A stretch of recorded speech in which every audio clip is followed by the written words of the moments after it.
Hey everyone, and welcome back to the channel. Today we're tackling a super common travel headache.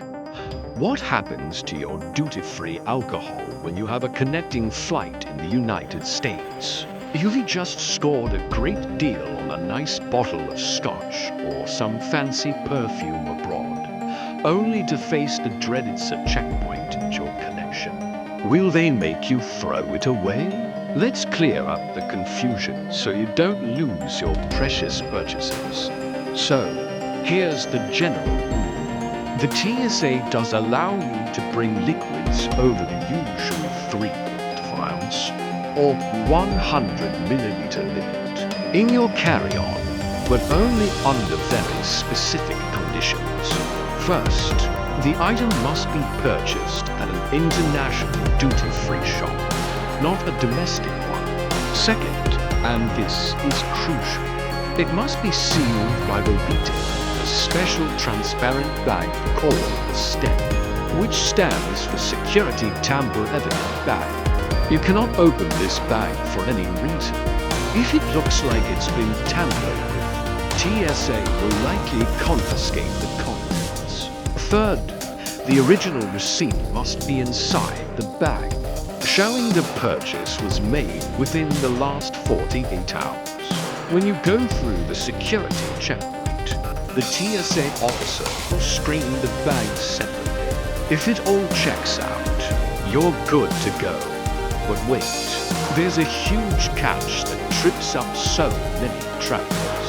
And this is the most important part of the video. This rule only applies to your first entry into the US. When you land from an international flight, you have to go through customs and immigration, collect all your checked luggage, and then recheck it for your next domestic flight. This is the moment of truth.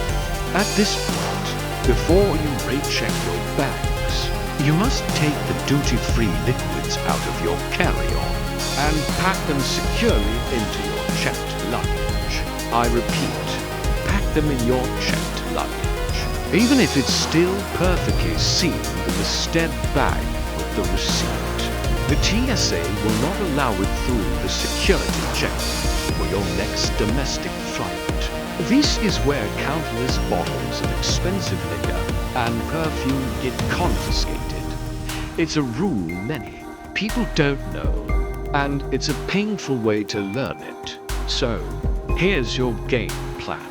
When you're at the baggage re-drop area after customs, find a quiet spot, open your suitcase, and carefully pack your duty-free items.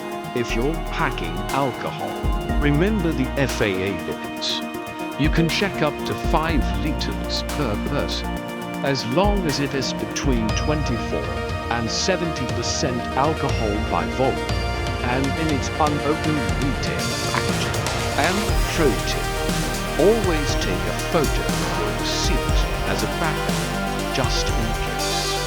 The absolute easiest way to avoid all this drama, if you're flying from the US internationally, just buy your duty-free items at your very last departure airport, after you've cleared your final security checkpoint. That way, you just carry it onto the plane and you're done. I hope this clears things up and saves you from a costly mistake on your next trip. Travel smart. And don't let the rules catch you by surprise. If you found this helpful, give this video a thumbs up and subscribe for more travel tips. Thanks for watching and see you in the next one.